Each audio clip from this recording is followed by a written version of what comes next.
Oke, sekarang kita akan membahas tentang teorema divergence atau divergence theorem. Sebelumnya kita sudah berkutat dengan bagaimana kita menyelesaikan persoalan ini dengan integral. Nah, kali ini dalam tanda kutip ya, kita akan coba belajar bagaimana menyelesaikan persoalan tanpa menghitung integral. Nah, divergence theorem ini membuat kita ingat kembali dengan teorema Green. Ya, kalau dalam teorema Green, kalau kita ingat, yang kita ingat adalah ada sebuah area begini ya. Jadi bahwa keliling begitu ya, keliling itu akan sama dengan luas. Oke, keliling ini akan sama dengan luas. Sama juga dengan ini dalam untuk flux ini, untuk yang dalam tiga dimensi, flux itu kan kalau kita kita lihat adalah mencari luas ya. Seperti seperti melihat sebuah luas begitu. Nah, itu bisa dianalogikan dengan volume. Jadi kalau dalam green itu keliling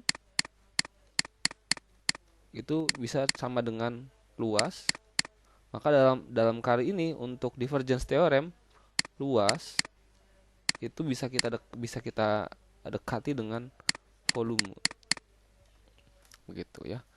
Oke, nah maksudnya bagaimana? Nah, teorem dan juga nama lain adalah Gauss-Green theorem ya, karena ya ini dalam tiga dimensi dalam sebuah bangun ruang, dan ini adalah analogi ya, analog dengan Green Green theorem untuk flux yang tapi dalam konteks tiga dimensi ya.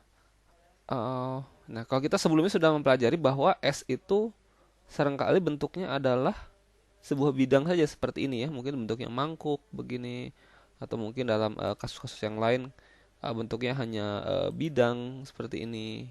Nah, nanti ada satu kondisi di mana untuk kita mencari uh, NDS-nya atau DS-nya itu adalah bentuknya adalah enclosing atau tertutup, membentuk sebuah bola.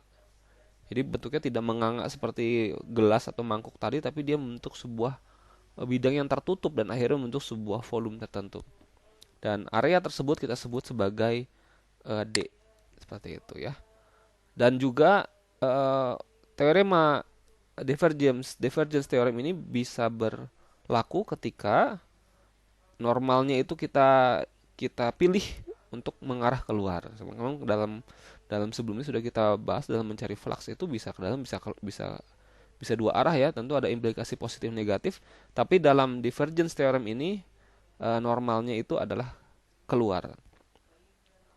Nah, jika hal ini terpenuhi dan lalu F itu terdefinisi atau vector field F ini terdefinisi dan bisa differentiable ya, bisa didiferensiasikan dimanapun di D ya, di itu dimana tadi, ingat lagi D itu adalah area ini, seluruh bidang yang tertutup itu, maka yang kita, karena dia tertutup, kita buat beri tanda lingkaran seperti ini ya. Maka double integral S vector field F dot ds itu sama dengan triple integral D divergence F dv. Oke. Oke, divergence F dv. Nah, di mana divergence F itu adalah, kalau kalau F-nya adalah PIQJRK ya.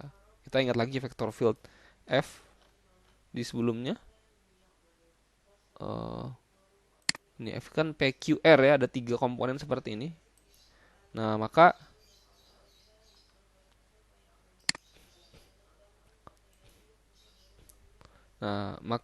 ini uh, berlaku juga begitu ya. Artinya si F-nya itu adalah P sub PQR begitu, misalnya F-nya adalah PQR, atau kalau dalam notasi IJK ya jadinya PI plus QJ plus RK, maka divergence-nya itu adalah P-nya diturunkan terhadap X ditambah Q diturunkan terhadap Y ditambah R diturunkan terhadap Z. Ini sama ya, kalau sebelumnya mungkin kita ingat ya, P sub X ditambah Q sub Y saja kalau dia dua dimensi. Nah, tapi kalau di sini tiga dimensi, jadi P sub X tambah Q sub Y tambah R sub Z. Oke, jadi kalau sulit mencari ini, kita bisa dengan cara mencari yang kanan ini.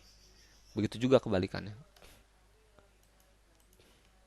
Nah, sebagai contoh, sebelumnya kita mencari flux dari ZK, dari vektor field ZK, ini artinya adalah 0, 0, 1 ya vektornya, si F-nya ini 0, 0, 1, karena cuman yang ada nilainya cuman 0, 0 Z ya, maaf ya, 0, 0 Z, karena yang ada nilainya cuman komponen K yaitu Z-nya saja, dan dia vektor field ini jadi arahnya mungkin ke atas seperti itu ya vektor fieldnya tentu, dan semakin jauh, semakin titik Z-nya tinggi maka panahnya juga akan semakin panjang, yang artinya vektornya semakin besar magnitude-nya. Nah, dia di area sini, di bola ini dengan radius jari-jarinya adalah A. Nah, berapa fluxnya? Nah, fluxnya memang bisa kita cari dengan cara seperti ini ya, kita hitung, tapi bisa juga kita cari menggunakan divergence. Coba kita ingat lagi soal yang ini, berapa fluxnya? Ini ada di pertemuan di sesi sebelumnya.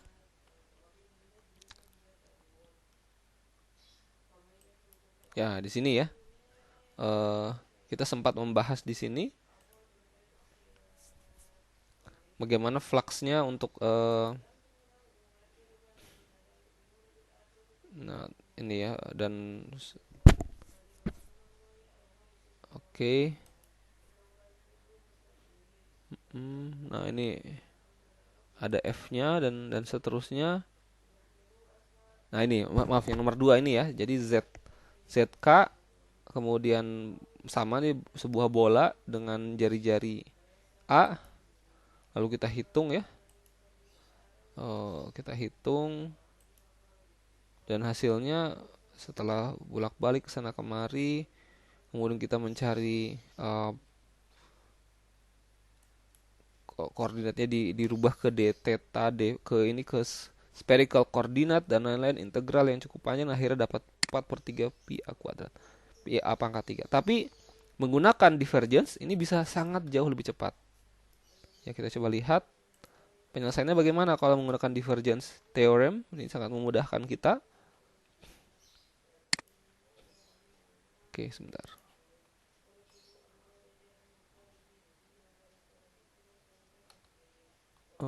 Yang ini tadi ya. Nah, jadi caranya bagaimana? Kita cukup gunakan teorema ini bahwa karena dia bola tuh artinya dia tertutup, enclosed, maka kita gunakan teorema ini bahwa dia sama dengan triple integral D divergence F dV. Oke, nah maka divergence-nya berapa? Ya diturunkan ya. Kita ingat tadi divergence itu adalah masing-masing diturunkan terhadap X, Y, dan Z. Nah, maka kalau ini divergence-nya, divergence F-nya sama dengan berapa? 0 diturunkan terhadap X ya 0, ditambah 0 diturunkan terhadap Y juga 0, Z diturunkan terhadap Z 1. Sama hasilnya sama dengan 1 ya. Maka ini sama dengan 1 triple integral D 1 dV. Ya, satunya nggak usah ditulis ya. Triple integral D dV. Jadi ini apa ini?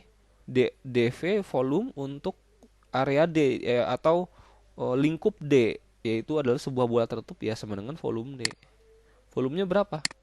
Ya, volume bola adalah 4/3 pi r kuadrat atau jari-jari kuadrat. R-nya adalah 3.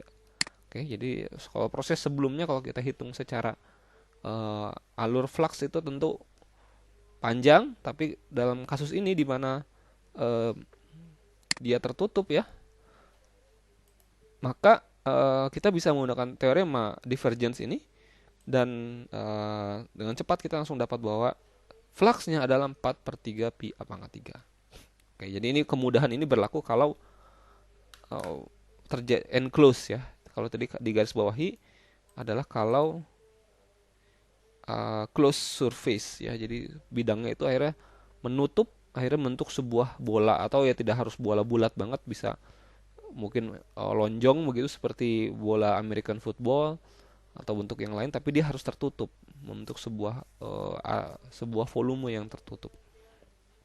Oke, ini adalah teorema divergence, mirip dengan teorema Green.